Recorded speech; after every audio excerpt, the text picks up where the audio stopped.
오늘 날씨가 구름에도 불구하고 우리 성도들 이 자리에 모였습니다. 이렇게 우리가 모여서 예배 드리게 됨을 너무나 감사하게 생각합니다. 비록 부족한 건 많지만 예배할 수 있다는 것 자체가 은혜인 것 같아요. 예배 드리고 싶어도 드리지 못한 사람도 많은데 이렇게라도 예배할 수 있게 하시니 얼마나 감사한지 모르겠습니다. 우리가 그동안 세계관이라는 주제로 몇 주간 말씀을 살펴보았습니다. 좀 정리를 해보면 세계관이라는 것은 한 사람이 세상과 또 사물을 바라볼 때 가지고 있는 기본적인 하나의 틀이라 그랬어요. 그 사람의 신념이 담겨 있는 하나의 틀이다, 이렇게 이야기를 했습니다.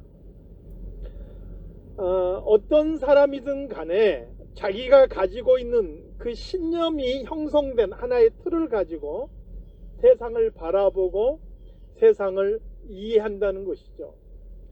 이런 면에서 모든 사람은 세계관이 무엇인지 명확하게 알지 못할지라도 기본적으로 세상을 바라보는 세계관을 가지고 있다는 거예요. 이것은 고도로 발달된 도시에서 사는 사람이든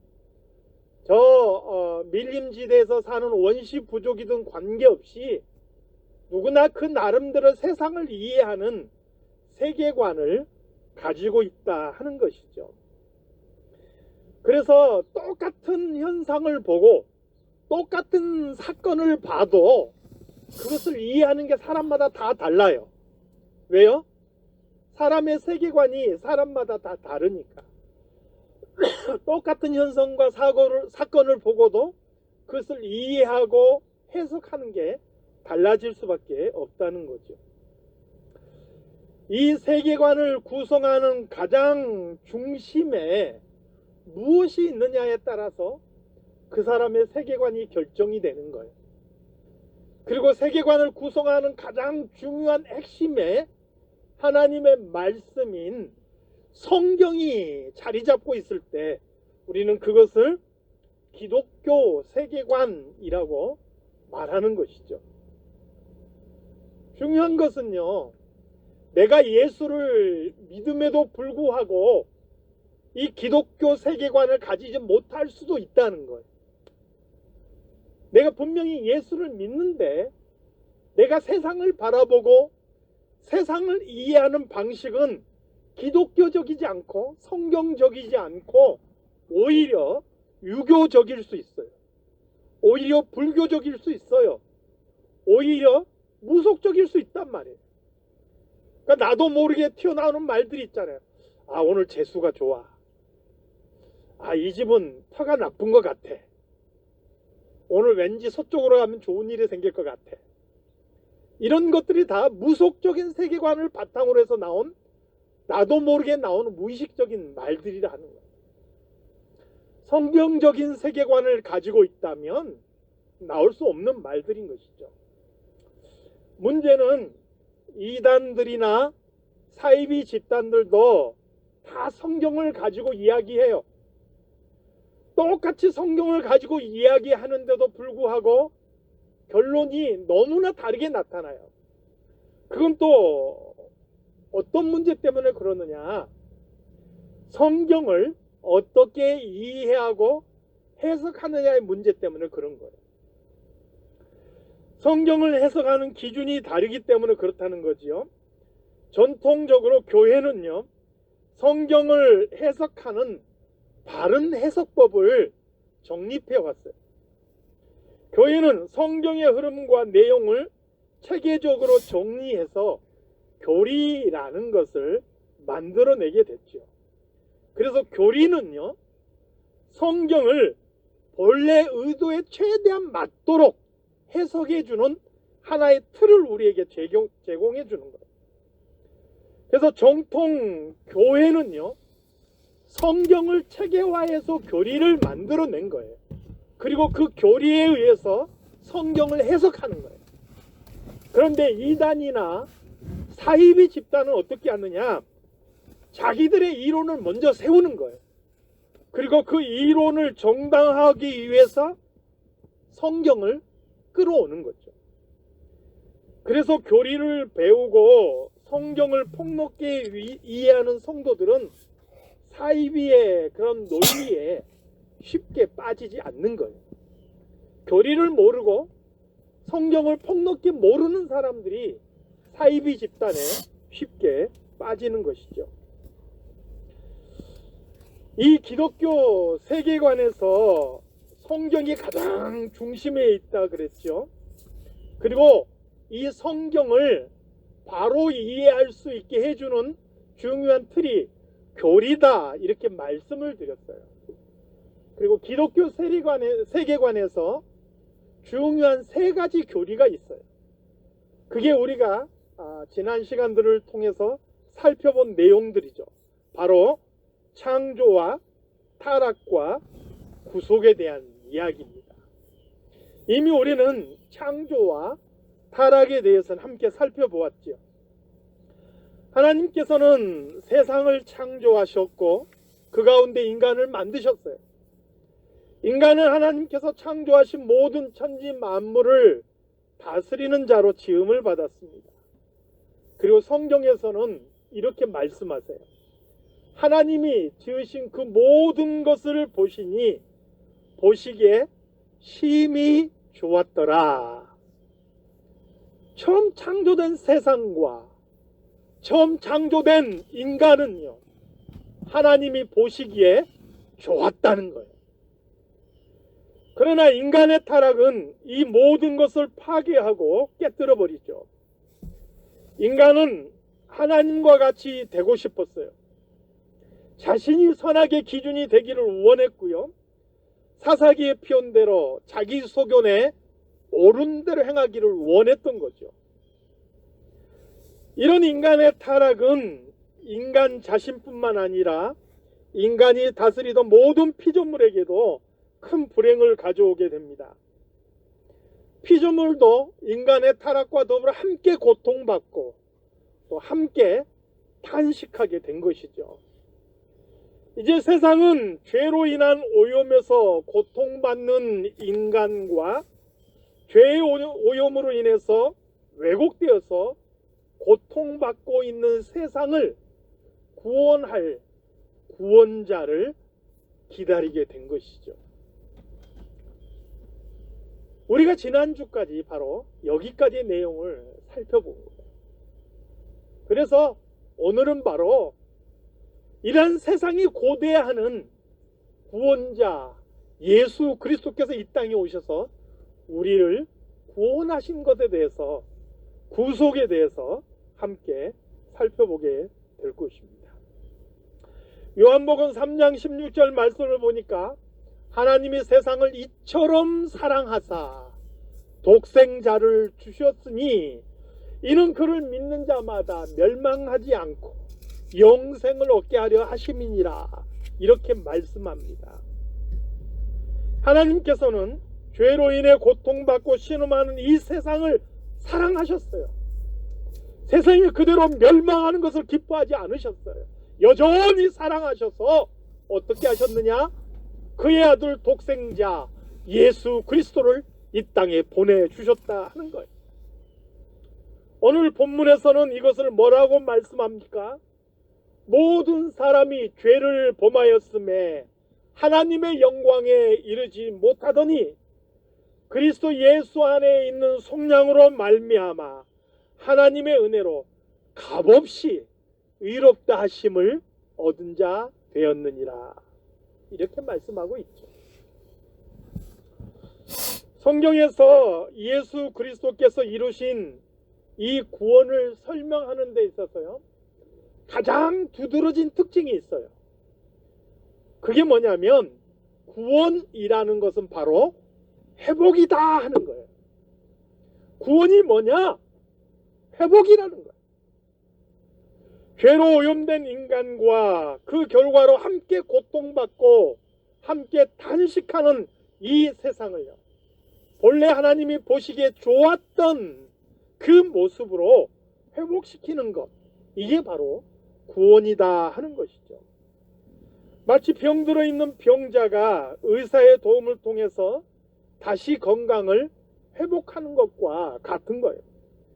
죄로 병들어서 무능해진 세상을 하나님께서는 예수 그리스도를 통해서 회복시키시고 하나님이 보시기에 좋았더라 했던 그 세상의 모습으로 되게 하신다는 거죠. 성경에서 구원을 의미하는 거의 대부분의 단어들이 바로 이 회복과 관련되어 있는 거예요. 예를 들어 볼게요.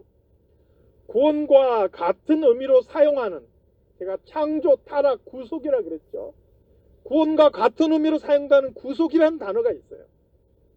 베드로전서 1장 18절에서 19절 말씀을 보니까 너희가 알거니와 너희 조상의 유전한 망령된 행실에서 구속된 것은 은이나 금같이 없어질 것을 한 것이 아니요 오직 흠없고 점없는 어린 양 같은 그리스도의 보배로운 피로 한 것이니라, 이렇게 말씀하죠.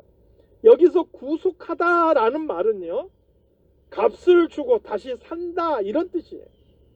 이게 이제 배경을 좀 이해해야 되는데, 고대에서는 전쟁을 하면 죽는 사람도 있지만 포로로 잡힌 사람도 있잖아요.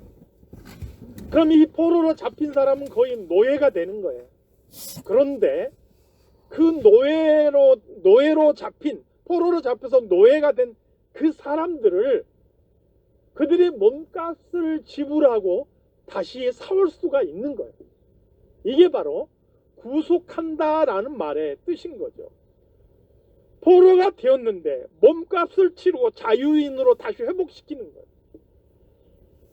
우리가 죄로 말미암아 죄의 노예가 되었고 죄의 종이 되었는데 예수 그리스도께서 그의 보혈을 통하여서 우리를 구속하시고 우리의 죄의 값을 치르시고 우리를 다시 사서 자유인이 되게 하셨다. 우리에게 참다운 자유를 회복시키셨다. 이게 바로 구속의 의미인 것이죠. 구원의 또 다른 의미로 새롭게 함이라는 게 있습니다. 로마서 12장 2절 말씀에 보니까 너희는 이 세대를 본받지 말고 오직 마음을 새롭게 함으로 변화를 받아 하나님의 선하시고 기뻐하시고 온전하신 뜻이 무엇인지 분별하도록 하라, 이렇게 말씀하죠. 여기에 보니까 새롭게 하다라는 뜻이 뭐냐, 낡아서 사용할 수 없게 된 것을 다시금 회복시켜서 사용할 수 있게 만들었다라는 그런 의미인 거예요. 저희 집에 전기 그 스위치가 고장이 난 게 있었어요. 이게 뭐가 문제인지 몰라도 스위치를 올려도 불이 들어오지 않고 이게 자꾸 문제가 생기는 거예요. 그것으로 손을 못 대고 있다가 한 번은 저희 손이 처남이 저희 집에 왔는데요. 그 스위치를 보더니 홈디포에 가서 그 WD-40인가요? 그걸 사가지고 왔어요. 거기에 칙 뿌리는 거예요. 그리고 몇 번 스위치를 까딱까딱 하니까 이게 그렇게 잘 되는 거예요. 그전에는 고장 나가지고 이거 쓸 수 없다 생각했던 그 스위치가 기가 막히게 작동하는 거예요. 이게 바로 새롭게 함이라는 말이 가지고 있는 의미라는 거예요. 낡아서 고장나고 문제가 생겨서 사용할 수 없는 그것을 다시 회복시켜서 쓸 수 있게 만들어 놓은 상태, 이게 바로 새롭게 함이라는 뜻인 것이죠. 특별히 로마서 12장 2절 말씀에 이 새롭게 한다라는 말은 진행형을 사용하고 있어요. 한 번 새롭게 하고 끝나는 게 아니라 지금도 여전히 새롭게 되어지는 중이라는 거예요. 그러니까 오늘날 저와 여러분은 새롭게 되었을 뿐만 아니라 여전히 새로워지고 있는 그런 과정 속에 있다 하는 것이죠. 하나만 더 살펴보겠습니다. 우리가 많이 들어본 말 중에서 거듭남이라는 말이 있죠. 중생이라고 말하기도 합니다. 요한복음 3장 3절에 나오죠. 예수님께서 니고데모에게 하신 말씀입니다. 진실로 진실로 내게 이르노니 사람이 거듭나지 아니하면 하나님의 나라를 볼 수 없느니라. 하나님의 나라를 볼 수 있고 그 나라에 들어갈 수 있는 조건이 뭐냐? 거듭나야 한다는 거예요. 이 거듭났다라는 것은 죽음에 떨어진 후에 거기서 다시 생명을 회복했다라는 의미인 거예요. 죽었다가 다시 살아났다는 거예요. 생명을 잃은 존재가 생명을 다시 회복한 것이죠. 로마서 6장 11절 말씀에서는 죄에 대해서는 죽고 그리스도 안에서 살았다라는 말로 표현하기도 합니다.